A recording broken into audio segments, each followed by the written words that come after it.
I'm not going to say a single word about the Tennessee Titans record against the Indianapolis Colts because I was a punter, and there's no reason for me to talk about that. With that being said, we did not punt much against the Tennessee Titans, so you probably have no clue who I am to begin. Look, I'm unstoppable. Forget your defense, nothing but an obstacle. Run it back, switch it up, call it audible. Serving up them Hail Marys till the game over with the showstopper. So hot, you gotta blow on it. I said I'll huff and I'll puff, then I'll pass to my left while I'm looking to my right. Hit him right in the chest. It be looking like magic. Better give me the throne. I ain't talking about Patrick, but I rep my home. I'm never at the end of my zone. I'm bad to the bone. Eating up these pig skins like they chicharrones, and you a douche cabron. Mira, mira at the mirror on the wall. I'm the greatest of them all. They gon' put me in the hall. Your name is only written in a bathroom stall. Quit your stalling and make a play. My drive too long, pop the clutch, I don't pump the brakes. I know what it takes to gain the muscle, get rugged. These butterfingers be fumbling, squash a scrimmage and rub it in Robitussin. How I give them concussion, they seeing double, they rushing and pass the shovel, the dirt and rubble, I bury them under it. Stay in your huddle and get 10 yards back, never turn your back. I'ma pull your flag, I go full contact, out punch, out kick like a shotgun. Welcome back, people. Welcome back. Football isn't fully back, but I think we're officially back. Training camp is in. They just did the first day of pads, but we're gonna get to all that. So before we do, welcome back to the HorseShoe Mob podcast, where we're talking everything Colts, and we try not to. We try to be peaceful here. And we're going to try to be peaceful today about some of the other fan bases because we got a special guest. We got family in the building, okay? You know that when family's in the building, you can only talk about so crazy, okay? So, we're not going to get too crazy, at least just yet. But if anybody pops in with some Levis nonsense, I'm going to tell y'all about your Mayo maniacs out there, okay? So we just going to do that. But welcome to the HorseShoe Mob podcast, where we're covering everything Colts, where we have a special guest with us. But before we get to him, we are going to go ahead and make sure that you are going to www.fanbattlesports.com, where you see all AFC South related content. But you don't go there for everybody else. You go there for the Colts, and you'll be able to see our articles. Once I actually figure out how to get all 900 photos that I have on my camera off of here, then you know what? That's what we're going to do, and you're going to be able to see more articles on there as well. James knows exactly what I'm talking about. He was out there with the super professional camera. I was out there with my baby camera. I'm just getting started, but you know what? One day I hope to have that camera. All right? But make sure that you're going to www.fanbattlesports.com for all your Colts-related content, articles, past episodes, bios, everything that you need Colts-wise. And yeah, so you know what? Without further ado, let's just get to it. You may have seen this man before on here. We've had him on here a while ago. But then you may see him just posting for The Athletic. You'll see him just going ahead and hitting people with the questions that count when it comes to the media tent. We have with us The Athletic Zone, James Boyd. Welcome back. And I'd been, and we had this talk, and if it's okay with you, I want to go ahead because I know that. Go ahead, my boy. Go ahead. So we talked about the fact that I think I hit you up like last year sometime to be like, hey, we had you on the show. We wanted to get you back on, and it was no answer at all. I'm just like, oh, okay. I'm like, yeah. I'm like, I guess we small time now. But then it's just like, you said that the message requests are a little bit crazy. So, that was yeah. Yeah, they blew up after I covered Caitlin Clark for a little bit. Obviously, anything with her gets a lot of attention. And so it got flooded to the point where I couldn't even get through like all of the nonsense. And I thought I was following you, but I wasn't. So that's my fault. Because all the ones that I follow, they can hit me, but everybody else has to go through the request thing. And for those who are in Indy or been around my Twitter feed during the Caitlin Clark months and the first time she was kind of here, you kind of saw the fireworks there. And it's kind of hard to go through 1,000, or 100 and something DM requests. Yeah, no, it's all good. It's all good. We understand. When you explained it like that, I was just like, oh, fair enough. It gets real. It gets real sometimes. Yes, but you know what? For those that don't know you, tell the people about you, your background, and what it is that you do specifically now, within the Colts and around the Colts organization. So I'm going into my third year as the Indianapolis Colts beat writer for The Athletic. This is year number 2 of me flying solo. The first year I was with Zach Kiefer, who's now moved on to the national role. He actually just put out a really great story on Grant Stewart, the great special teamer for the Colts. He has a crazy backstory and probably one of the most improbable journeys to the NFL ever. Like, he has really been through everything. So when you see him play the way he does and you read his story, you'll understand why he plays like his hair is on fire. He's got all the long hair looking like Samson out there. So that's cool. But yeah, for me, man, like I said, I'm going into my third year. I'm enjoying it a lot. I think I know the team a lot better than I did. Obviously, I have more connections around the team. Jim Irsay actually knows who I am. Chris Ballard knows who I am. Shane Steichen knows who I am. Zaire, other players around the team. So it just helps to have that name recognition, that presence on the beat. And I'm looking forward to what could be a really special season here in Indianapolis, as long as number 5 stays healthy. Mm-hmm. Please don't say that too many times, because as soon as that one tweet was released today about the ankle getting rolled up on, and and I'll tell you, it was immediately like, he's hurt again. I'm just like, did you read the whole thing? Did you read the whole thing? Because it said that he got up and was there next series. Yeah, I think with Anthony and in that particular play, I did not actually tweet about it in the moment, because I learned my lesson dealing with it with Shaq. Was coming back from his injury last year. It's like, when a guy has been through some injuries, you want to make sure you definitively get whatever you tweet out right, because tweeting out the initial reaction is that, yeah, it's going to get you engagement, it's going to get you retweets, it's going to get you a couple followers possibly, but is it the right way to share information? And so I just felt like, hey, he got up and he kept practicing, then he must be fine. Like, if he had stopped practicing, I would have told y'all, okay, he got his foot stepped on, he's not practicing. We asked about it afterwards. Shane Steichen said, no, he's fine. But I think sometimes I've learned to not be as thirsty to be first, right? I think I want to be more accurate to anything, because obviously anything that you put Anthony's name next to becomes a thing, and he's already trying to shake that label of being injury prone.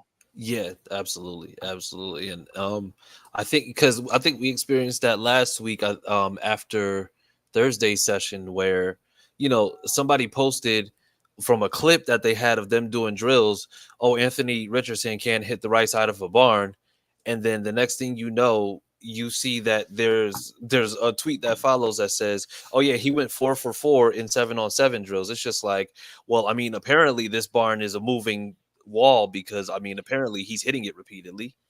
Yeah, so you know what, that was actually a little bit of like a double-edged sword, because he really did look kind of bad in warm-ups that day, and I was like, what the heck is going on? Like, it was the first day, or one of the first days of camp, and I'm like, is his shoulder good? Is he loose? Like, what is going on? Because he kept missing really high on like routine throws, like 15-yard, 20-yard red zone throws, and I'm like, man, okay, this is weird.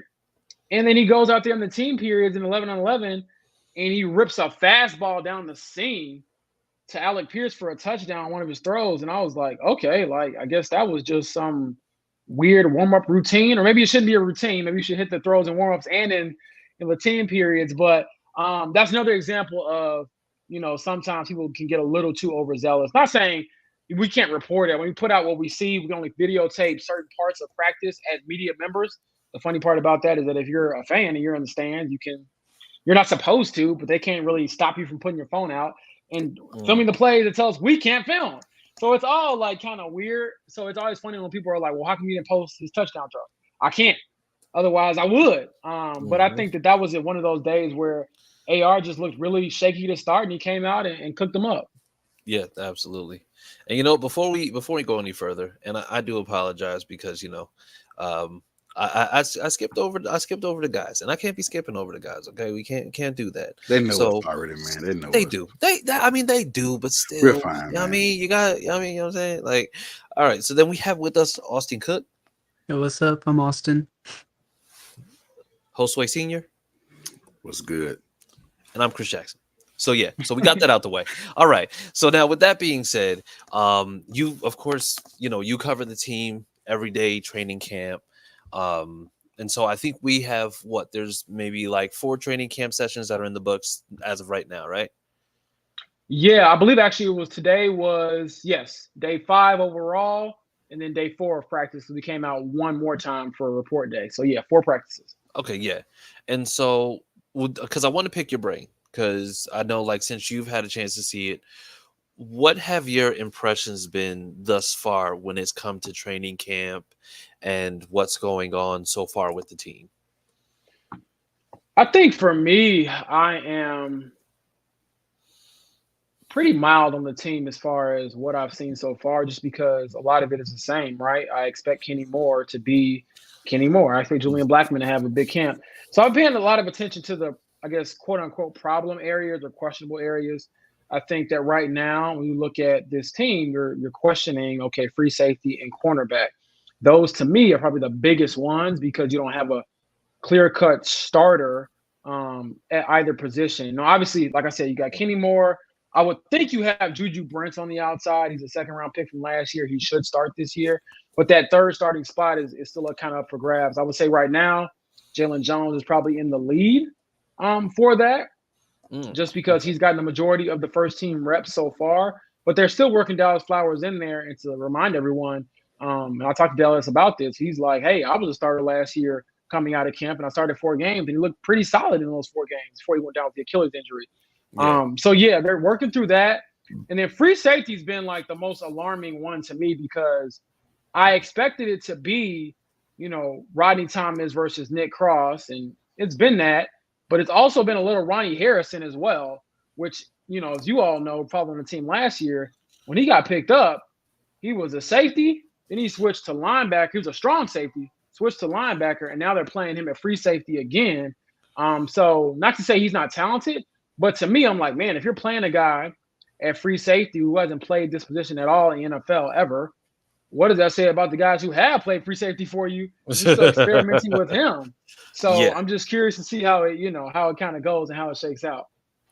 No, absolutely. And we do actually have a question that, like I said, we can all kind of just jump in. Well, you can jump in. And I do want to say, because Eli's question is unbiased thoughts on AR. And I will go ahead and give this caveat beforehand. James, even though he covers the Colts, he's not a Colts fan. He's not a Colts fan. He just so happened to come to our neck of the woods, and we appreciate him for that. That's why he's a good brother now. That's why we appreciate everything that he does. So yeah, so give us your unbiased thoughts on AR. So my unbiased thoughts on Anthony Richardson, I think that he has all of the tools to be a special quarterback. I think that he is a better thrower than maybe I gave him credit for coming into the NFL. Yeah. However, I think that several Colts fans, no shots intended at you all, I love you all, might be a bit overzealous just because the sample size is so small. It's a 4-game sample size. Yeah. And while it's promising, I just think that if we had maybe 8 to 10 games last year, I will be able to give you a better or more accurate assessment of who he is going to be. I'm not saying he can't be a good quarterback, can't be a great quarterback. I just don't know.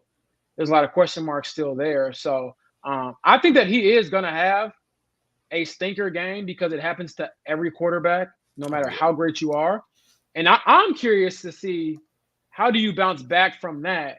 Or how do you navigate it even when you're having it to maybe you don't have your best stuff in the first, second quarter, or even the third quarter? How do you respond if you're a drive away from, winning the game? Like those types of things I think are what separate, the good from the great. And in his case, the unknown from the good to the great. So we'll see. But I think he has all the gifts to be a special quarterback, and he has to stay healthy. He really has had some injury, issues throughout his career, unfortunately, dating back to high school. Whereas now they made this big bet on him to be their franchise quarterback. He's got to stay healthy. Yeah, absolutely. And when you're talking about AR, I think there's a certain portion of the fan base, and this goes with anybody. You know, you have the homers who are going to say he's going to win comeback player of the year. He's going to have 4,000 yards passing, 1,000 yards rushing, and then he's going to have a whole bunch of just crazy nonsensical things that they say. But I think overall the resounding theme is that it's just like, I think staying healthy, like playing safe, like yes, run, but if you see that you're about to get hit, it's completely okay to slide. This way you can avoid contact. But I mean, and like I said, you guys can chime in. My expectation, I can go ahead and just put out stats, but honestly, if he plays for all 17 games this year, and his stats are just solid, I mean, I think that's a successful year or something to build on.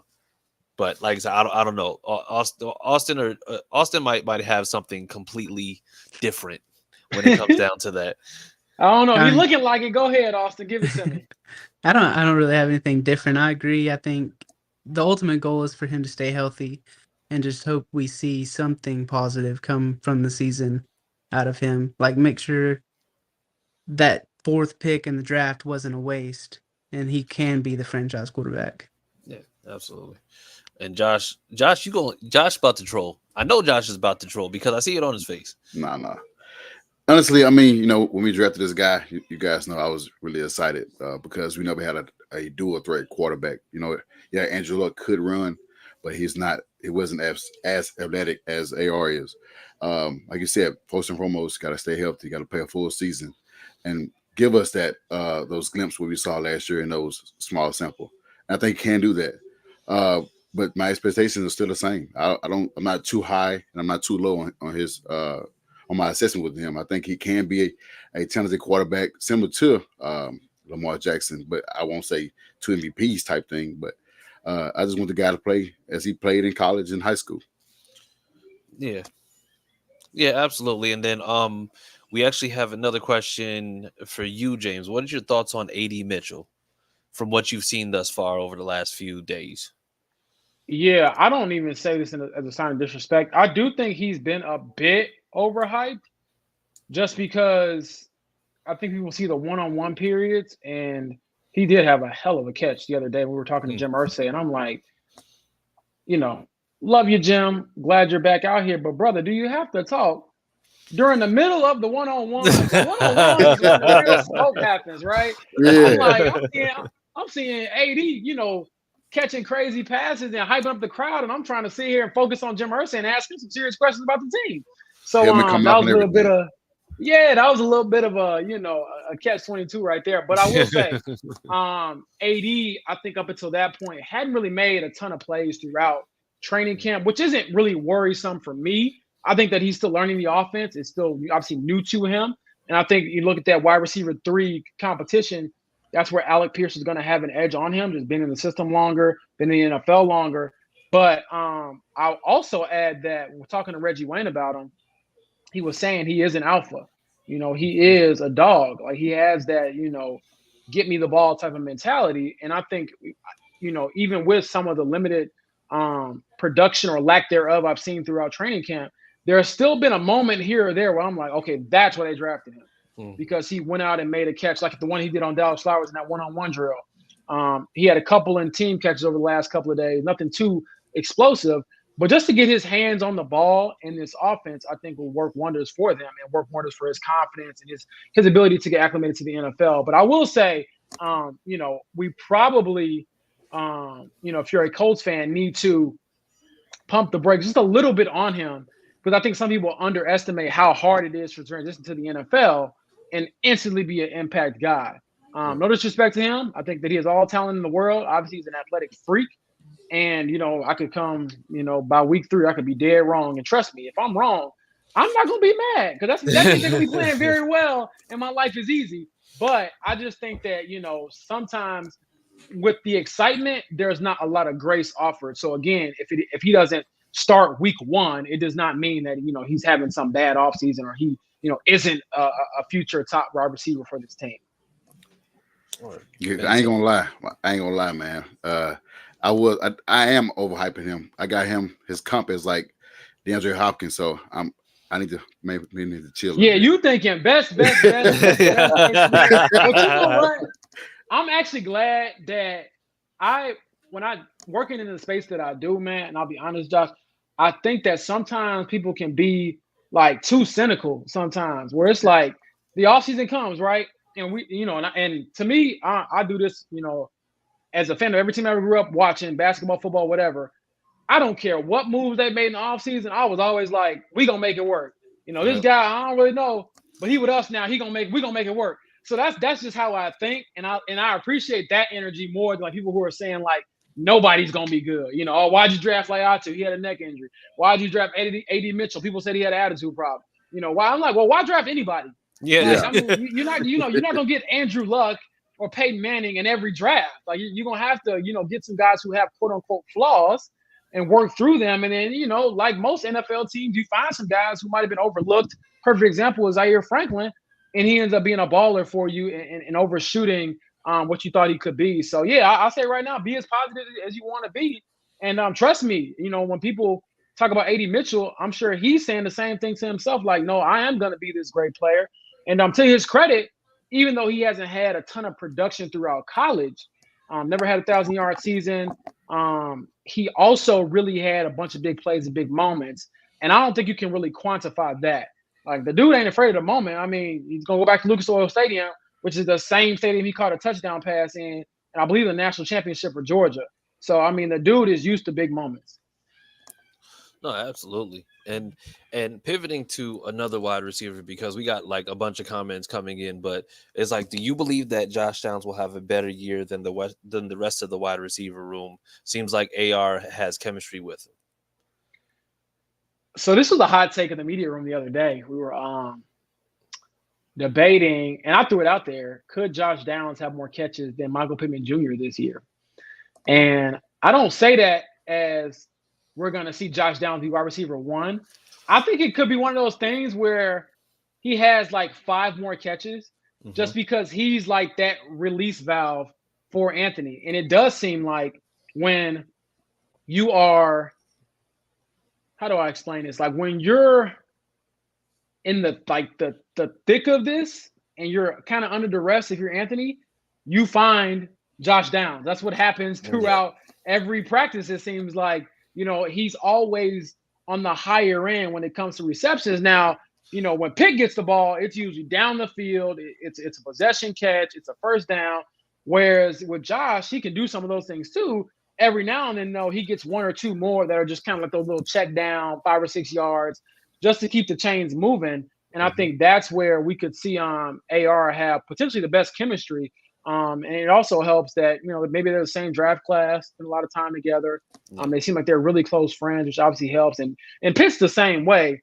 I just think that, again, it might be a little bit easier to find Josh as he kind of wiggles free across the middle of the field. And to me, he's kind of like a water bug. Like, you know, he just kind of like floats and flutters through traffic, and then he figures it out. And then he mentioned the other day, which I wrote about at The Athletic, you can check out that story, like that, developing that telepathy and that chemistry with AR, where they don't even have to like really, you know, have something written down in stone. Like, okay, the play says do exactly this.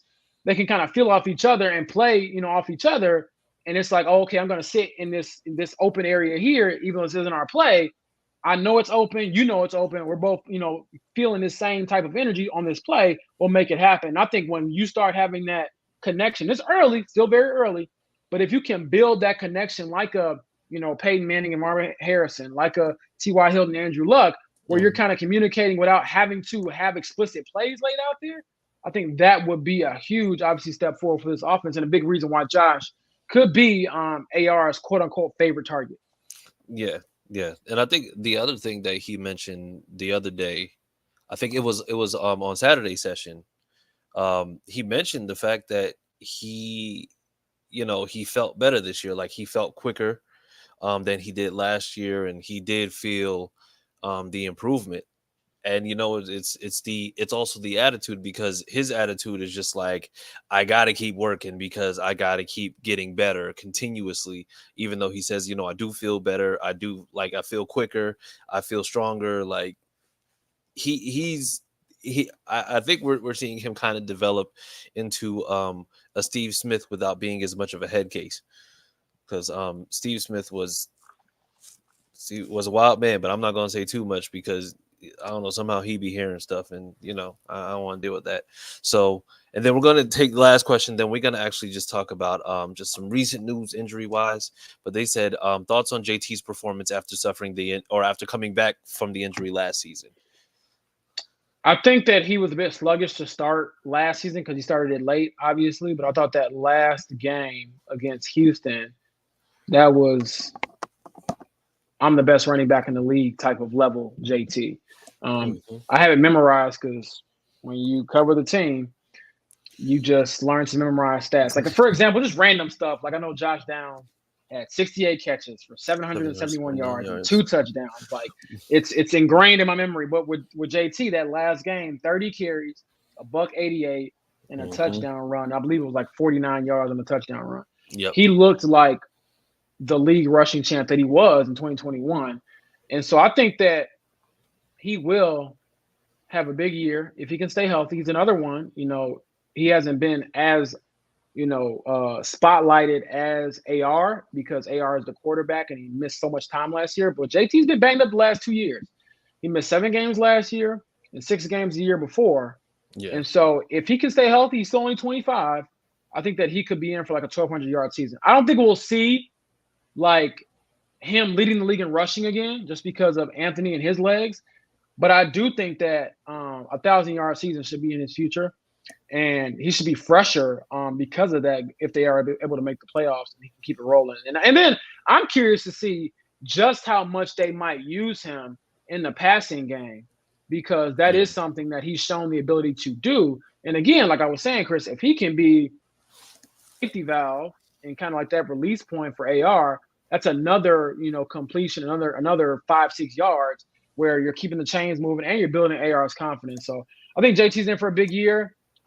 He's paid, already. Don't have to worry about trying to get paid. You're healthy. And then you're getting a ton of reps with AR as well, because last year they didn't have any preseason work together. Yep. They had basically 1 week of practice. And then obviously the week that JT came back was the same week that AR got hurt, and they only played 2 snaps together. Two. And so literally they're going to, smash that threshold most likely in week 1 alone. And then we'll see from there. Okay. All right. And so moving on, because we know that we got some things to discuss that are a little bit more recent. So Samson Ebukam went down in practice yesterday, ended up being carted off. Initially, they said it was ankle and then found out it was torn Achilles. So he is now ruled out for the year. I'm not sure exactly how much of that you got to see. How did it happen? Exactly what was the initial reaction on the field? Like what was going on when it came to that whole situation?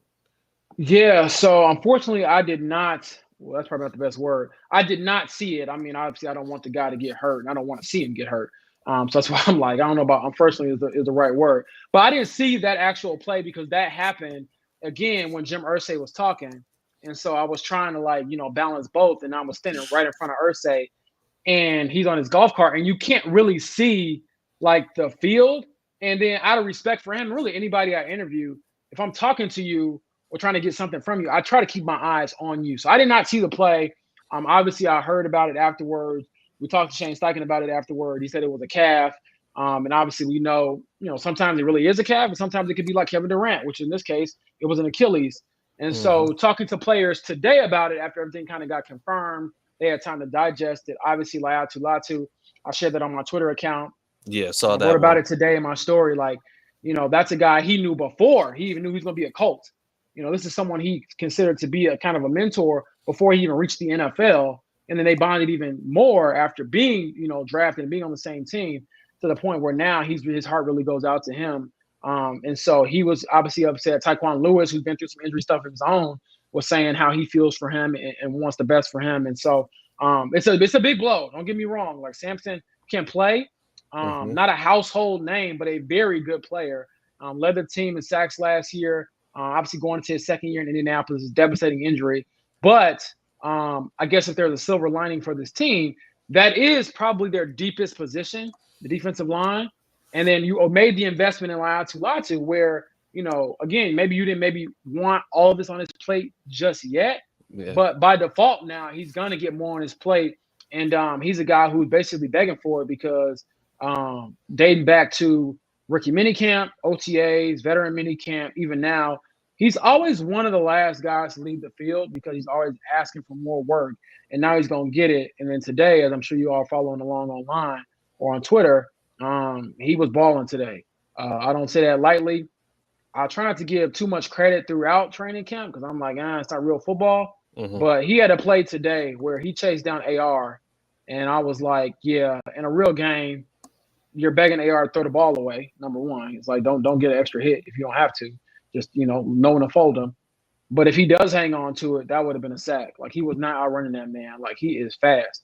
And he's also very nimble. And now it's like, okay, can you be a good enough run stopper for them to play you, on less obvious passing downs? But, yeah, man, big blow to the team. Sampson, someone I've interacted with, not a ton, but enough last year that I'm not like unfamiliar with him. And obviously, prayers go out to him because I do want, as naive as it sounds, for everyone to obviously be healthy because, this is their livelihood. This is what they love to do. Yeah, absolutely. And I'm going to say, so news came out, and like I said, everybody can kind of jump in on this one, but news came out that Levi Bell, I guess he last played for Seattle. Sure. I know that seems more like a depth thing as opposed to it being like an actual move to potentially replace. But will a move be made to potentially replace him, or do they just kind of search within the roster to see exactly like who's going to be that next guy up? I think that this is a depth piece. They could go out possibly and get somebody, but at this point in the offseason, the quality defensive ends are just not there. And this is where you have to kind of go into your stockpile. It's funny you mentioned the Levi Bell thing because I'm sitting up here trying to confirm it, and I did. So it's like I'm in the middle of trying to tweet it out and give credit and all that stuff. But for those listening, just because you hear something, and even if you know it's right, the non-lazy thing to do is to follow up and make sure that, everything's on the up and up when it comes to transactions. So with Levi Bell, he sounds like he's been more of a USFL player than an NFL player. He was only on Seattle's practice squad last year, from what I understand. I don't know if he got any games. I've been looking it up, and I haven't seen any game action in the NFL.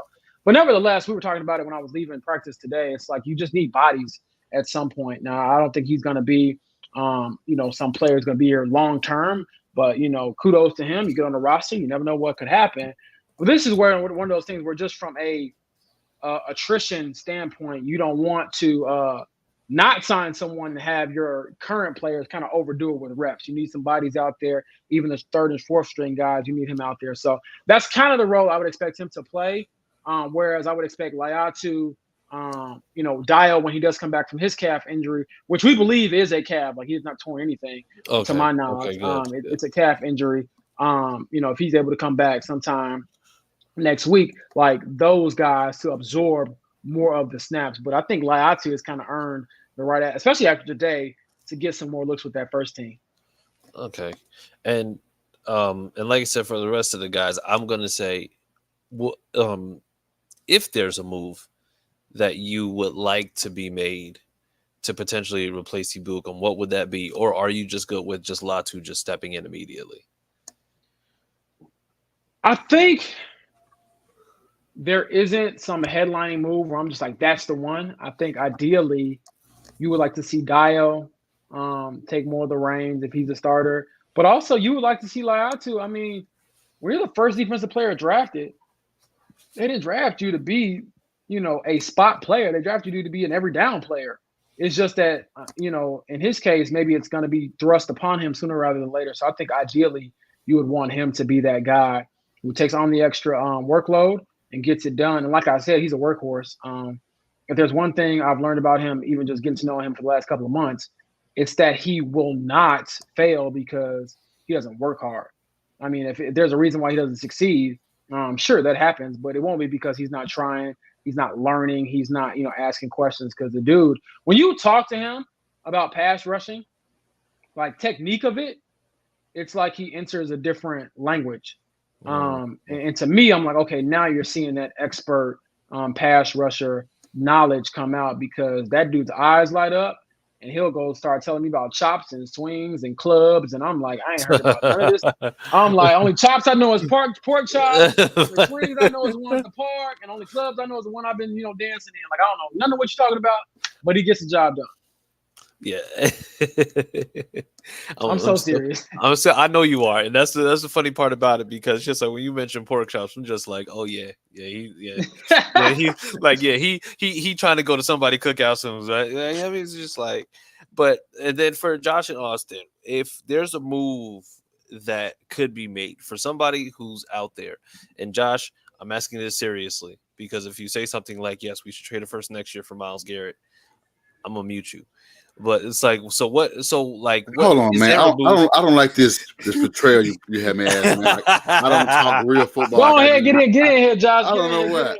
Hey, this guy, James, he know I've been high on Latu since he was drafted. I got a jersey on the way, so I want this guy to be on the field against Houston Texans, against their guys on the O line. So I want to see him play right away instead of having a Yannick or whoever else they got. Like you said, there's no quality edge rushers out there available for us to pick up. We had opportunities to get them when the free agency first started, but we didn't. So roll out the guys that you have right now and see what they're made of. Everybody's plate is getting a little bit fuller now. So hey, you got Taquan Lewis that could potentially step in. Like you said, Dio. Is that the guy? Hand? Is his hand? Isaiah Land. Isaiah Land. I mean, I'm not saying start, but everybody got their hands full now to make an impact. But 97 is the guy that's gonna have to take over that spot and make an impact early on. So go with him. Yeah, he's gonna have to. Yeah. What about you, Austin? Yeah, I agree. I couldn't think of a guy that's available that we could go get that's better than who we have already. So like I agree with what they said. Give Latu a chance. Dio whenever he's back. I like our guys. Oh, I like. Oh, geez. Oh my God. Thank you. You saying words that get me caught up, man. Because every time I tweet that out from Ballard, folks get to yelling at me like I choose who's on the team. What the heck is going on, man? Yeah. It's so Austin saying went that, you're gonna have me getting, give me nightmares, man. See, you trying to get him hemmed up, like you just like you trying to put that man in an awkward spot. Trying to get me beat up, man. No, but I will say I'm just like I'm fine with us kind of going with who we have out there, but I'm saying possibly bringing a veteran, bring somebody in on a vet minimum, maybe like a Carl Lawson, just like somebody who can maybe play outside. Because the thing is, ultimately, and I don't want to be cryptic, but we know that injuries happen, and you want to make sure that you give yourself as much of an insurance policy as possible. So, like I said, I think you bring in another edge rusher, somebody else. I think he's more of like a power rusher, so he could be somebody who contributes. But like I said, I think anything helps at this point. But if they put out Latu week 1, snap 1, if we're on defense to start the game, I'm 100% cool with that. So now we're going to go to this portion of it. So it's going to be who's excelling and who's struggling. And we'll basically go from offense, who you think or who's excelling or who you've seen excelling and who you've seen kind of struggle to get into the rhythm of things on offense. And then you'll do the same on defense. All right. So then with that being said, on offense, who do you think is excelling and who do you think is struggling? I think excelling right now will probably be Josh Downs, just because he looks so much better than he did even last year. And I think that's saying something, obviously, for a guy who had 68 catches and broke Bill Brooks' record for the most ever by a rookie in Colts franchise history. So he's looked really good. He's excelling. I think that Alec Pierce has quietly made some plays throughout the first couple of days of camp, and he's not getting as much love just because he's going to see year 3. And at this point, I think with Alec, a lot of it has to do with, okay, can you do it on game day? which he has to prove. I think his first few years have been okay, but they haven't been up to the caliber of what the player he was drafted to be. I mean, he was second round picking. I believe he was like right around the same area, picked in the same range as A.D. Mitchell. So the expectations of the second rounder is for you to be an impact player. So he's got to bring his impact up on game day. I also think that Trey Sermon has looked pretty good in that backup running back 2 role. Yes. He's getting some reps as well. Speaking of, okay, Darius, yeah, you read my mind. Yes. I think that Trey Sermon is probably going to be the number 2 when it comes to maybe that bell cow type of thing, where you take some of those carries away from JT just to keep his body fresh. Whereas Evan Hull could be like the pass catcher type, on third down, and he's a really good pass pro blocker as well. So those are some guys who are kind of stock rising. I wouldn't say anybody's stock is like falling, but I think I guess I'll categorize it as guys you want to see more from. Yeah. Would be probably A.D. Mitchell, like I mentioned. Mm-hmm. You want to see more from him, but you also want to see more from that tight end room. Yes. I still haven't seen someone emerge and be like that definitive number 1 tight end. Jelani Woods has had some good moments. He's had some not so good moments. He's had good catches and he's had drops. And so you want to see him be more consistent. He's coming off a year of not playing football, obviously. So I'll give him some grace there. Malali Cox the same way.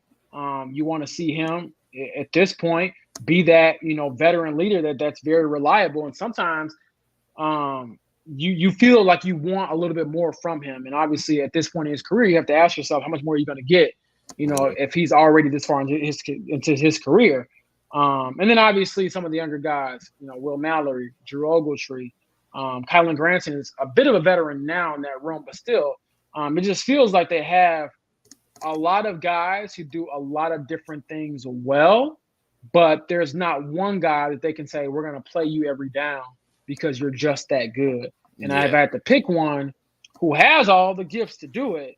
It's Jelani, but we just got to see it. Yeah. And so, that's where I'm at as far as, guys who I want to see just a little bit more out of. But again, it's been 4 days of practice. And I would say, by the time I get to the end of training camp, I'll have a much more like definitive answer of, okay, here's who's stock is rising. And here's whose stock is not rising. Okay. All right. And then on defense, excelling and struggling. And then defensively, I would say excelling is, the guys you would expect. Kenny Moore, Julian Blackman, those guys look good. I would even say that Juju's had a couple of nice reps throughout camp so far, which is good to see. Jalen Jones, like I said, has held his own. The first day of camp, actually, he got the best of A.D. Mitchell. And it's been like that a few times throughout camp where he's been all over him and really kind of, stifled him. And he had a really good rep the other day in the 7-on-7 drill against Michael Pittman Jr., where Pittman caught it, but he had blanketed him so well and kind of covered him so well that he kind of pushed the route out of bounds. So, you caught it, but it don't count. And so that was a good play from him. So he's someone where I'm like, okay, that stock is rising. Ronnie Harrison Jr., dark horse. I'm like, again, I'm a bit surprised you're getting free safety snaps, but he came on a blitz call today and batted down one of AR's passes. And Gus Bradley said it the other day. He's like, hey, this dude, when he plays, good things happen. And we saw it last year. He had a pick. The first game he filled in for Shaq Leonard. He had a pick 6 in Cincinnati. I was there for that. And so he does make plays. He gets hands on the ball. So that's somebody else, too, with stock rising. And then, again, I'll categorize it as guys who might need to, or I'd like to see more from. I think that you want to see, obviously, more from Kwity Paye now that Sampson has been down. He had some moments the other day where he looked really good, but you want to see more. You did pick up his 5th-year option. Other guys you want to see more from in that cornerback or defensive back room, I would say, to me, Nick Cross and Rodney Thomas. Like, hey, you got this other guy who can play, and Ronnie Harrison has been a starter on multiple occasions for multiple franchises throughout his career. Can you all, basically, hey, no, you ain't coming over here taking my spot. So I would like to see more out of those guys, and maybe we're tweeting about them making a play here or there, because right now it still feels like that free safety spot is even less solidified than it is for cornerback, which is obviously a big issue. And then the team can still make a move. They can still go out and sign somebody, but I think that Chris Ballard said he wanted to see this competition so far. And right now, I don't see anybody like definitively winning it because Ronnie Harrison was out there with the ones today and got a lot of reps there as well. Yeah. And like I said, I'll open this up to everybody here. But I mean, do you feel like the hesitancy, even if Rodney Thomas is doing well, is in the fact that we've had about 2 years of film that shows kind of otherwise? Yeah, so I think what Ronnie Thomas, and this is just how the game go, him being a 7th round pick, it's a bit easier to perhaps move on from him and say he's not the guy than it is for Nick Cross. And I wrote about this actually the other day. If you go out and sign a veteran safety and you feel like that's going to make your team better, you sign Quandre Diggs, you sign Justin Simmons. I hear it every day in my mentions on Twitter. Okay. If you do that, you basically are going to say Nick Cross is no longer our safety of the future, and we missed on this 3rd round pick, which we traded up for. And that's a big pill to swallow. And I'm not saying it's the wrong decision. I'm just saying there's no going back if you make that decision, which is why I can kind of understand why Chris Ballard wanted to just see a little bit more, because once that bridge is crossed, you cannot come back over the water. Because at that point, Nick Cross would be 3 years into his career, mainly a backup, and then you're going into year 4, a contract year, his last year, and you're saying, okay, now you're going to be a starter? That just wouldn't be realistic in my eyes. And so we'll see how it all shakes out. But I think that obviously, Nick Cross is a bigger name and a bigger asset for this team than Rodney Thomas. I'm not saying that from a pure playing standpoint, because Rodney Thomas actually started more games in his career than Nick Cross. Nick Cross only started 4 games. 4. It was the first 2 of his rookie year and the last 2 of last year because Julian Blackmon got hurt. That was it. And so at this point, to me, it's like now or never for Nick Cross to show that he can be the guy. Because Rodney Thomas got a lot of run last year in his rookie year and showed some things. I think they know who he is, and maybe he's reached his ceiling, or maybe he won't be like that, Zaire Franklin success story. But with Nick Cross, it's like, man, they thought he was going to be a 1st round pick if he had stayed in school and came out the following year. Whereas now it's like, dude, it's do or die. Yeah, no, absolutely. And that's, and like I said, then I'll let Josh and Austin, y'all can go ahead and jump in, because like I said, we talk about this all the time, frequently, just about the fact that it seems like whenever things are happening, it's just like the secondary always is kind of like taking hits, but never trying to solidify anything. But I'm gonna say, what is you guys' thoughts when it comes to how, what the free safety competition or potentially lack thereof looks like right now? I'll let you all weigh in. Yeah. Well, in my opinion, if Nick Cross is the reason we're not going out to make a move, then he should be the starter. Like, if we don't make another move, then he should start. That's fair. Okay. What about you, Josh? Yeah, I've been saying this since year 1, his rookie season, where I think he got benched after the Chiefs games. Or benched before the Chiefs game, I think it was. And I was wondering what was going on. Like you said, like James said, he traded up to get him. So you should want the guy to go out there and make, bad plays, good plays, as you did with Ronnie Thomas, who's a 7th round pick. I'm not sure what is going on with them not allowing the guy to go out here and make those bad plays and learn from those plays and be a better version of himself, rather than, putting Rodney Harrison out there, who played the position before, put him back out there in that spot after him beefing up to be a linebacker. So I'm not sure what is going on. I don't know if it's Gus Bradley not trusting him. I don't know what is going on, but certainly I want him to go ahead and play and get those bad reps out to be successful in the long run. Yeah, that sound good, but it's too much riding on the season. It's like Yeah. you Yeah. can't really have time to be having bad plays. You got to be able to play now, and so I think that's the challenge.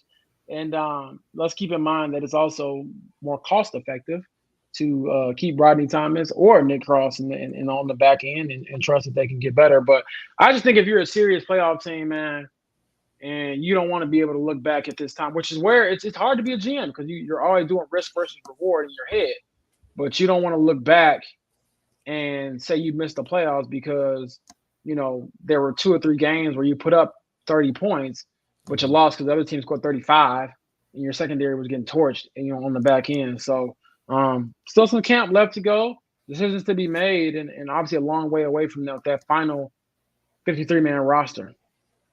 Yeah. Okay. And yeah, I've always been kind of high on Nick Cross because I feel like, just put him out there, and if it doesn't go well, then I mean, you get something else. But if it does go well, then I mean that means that you absolutely did hit. But it's just the hesitancy to do so. I don't know whether it's a Gus Bradley thing. I mean, honestly, he. If I can be honest, Gus Bradley spent a whole entire season putting Brandon Faison out there in front of our faces as if we didn't see him get cooked repeatedly. Like Mans was getting smoked like brisket repeatedly. And now you're talking about that you don't think that Nick Cross is ready. Sir, I don't know if you know, but you put Brandon Faison out there, and I don't think he's ready now, and he's like 6 years in. So that's been my problem. Everybody, the later round picks, like Jalen Jones, he's playing. He played last year. Rodney Thomas played. So why those guys are later round picks, but you got a guy that you picked in 3rd round and you traded up to get. You're not really want to play him as much. I don't get that with Gus. Kind of frustrating a little bit right now. Okay, absolutely. And we're actually about to go ahead and wrap it up only because of the fact that, like I said, that's pretty much everything that we had to cover from training camp thus far. We're not even a weekend, but we did get some pretty good information. So with that being said, James, we're going to let you go ahead and get out of here. I know it's just like you got another, I think training camp is in tomorrow as well, right? Yeah, another early one tomorrow, 10 a.m. So I'll be up getting it in. Yeah. I'm excited about it because, I mean, that's the grind, man. I can't complain when I get paid to watch football. So life is good. Exactly. And if ever you feel like you can't make it, you just let me know. I'll go and place you. So you can just let me know. But in the meantime, I know that you mentioned beforehand that you do have some things coming up. So let the people know what you got coming up or what it is that you have in terms of projects, any articles, anything that you have. Yeah. So the two, I guess, ones that will be out sooner rather than later would be I'll have kind of like a stock report like we talked about, different notes and nuggets on different players. We talk to so many players every day that sometimes you can't fit it in one like uniform story. So I'll have something where it's just kind of like I'm cleaning out my phone. Here's everything on Jelani. Here's everything on Taekwon. Here's these different people. So that's always a fun read. Another one I'm working on would be just Reggie Wayne's assessment of the wide receiver room. We talked to him. He gave us some great nuggets and insight, which I've shared a few of that, but I'm going to dive deeper into his quotes, look at some stats, analysis, things like that. And then lastly, we have actually a survey at The Athletic where we're asking people like you all, Colts fans who attend the games, to weigh in on our stadium tour, which basically we're asking you, hey, what's the best bang for your buck seats at Lucas Oil Stadium? What's the best food? What do you like? What do you don't like? Just because we want to try to put that out there and give, fans maybe like a little cheat sheet or a hack if they want to travel to a game this year, no matter what city it's in, like what's the best route to do. And I think that would be very helpful, obviously, because I don't have that same fan game day experience. So anytime I can ask you all for help, we're going to do it. Fantastic. And just let the people know where they can find you on social media. At Romeoville Kid on every platform under the sun. So feel free to follow me on all platforms. I'm excited to continue to bring you all some content. I've been trying to bring a little bit more video this year just because I feel like sometimes that can really help you all digest what's being said. I think sometimes you can't really understand somebody's being sarcastic or they're joking or they're serious or how they said something. Body language is everything as well. So I think that's another way to kind of tell a story. So I'm trying to just bring it to you all, whether it's photo, video, obviously writing, whatever the case may be, just trying to meet you all wherever you are. All right, fantastic. Well, with that being said, want to thank you for coming through, James. We appreciate you.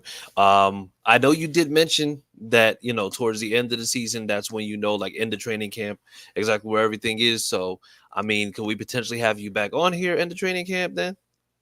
Yes, sir. You know, just hit me up. Like I said, I shouldn't have too much more craziness in my mentions. So I'm gonna keep it real here. But yeah, hit me up and we'll check back in a few weeks. All right. Thank you so much. Appreciate it, everybody. The Athletics, James Boyd. Thank you so much for coming through, James. We appreciate you coming on as always. All right, man. Take it easy. All right, you too, man. Take it easy. And so with that being said, make sure that you are tuning in. Guys, tell the people where they can see you on social media. Yeah, you can find me on Twitter at CookieAustin2. All right. Josh, where can the people find you? You can find me on Twitter at Who Is Josh Senior. All right.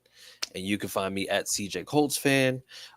Make sure that you are tuning in this way, and make sure that you're following us at HorseShoe _Mob. Make sure that you're subscribing to the YouTube. Of course, when you subscribe to the YouTube, that makes sure that we go ahead and that we get the numbers up. What's going on, pitching?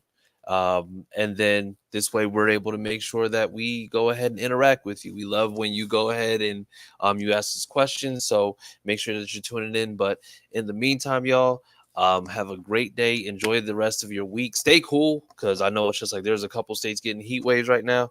But you know what? You can always stay cool if you always keep in mind that Sam loves Jalen Ramsey. And we'll see you next week.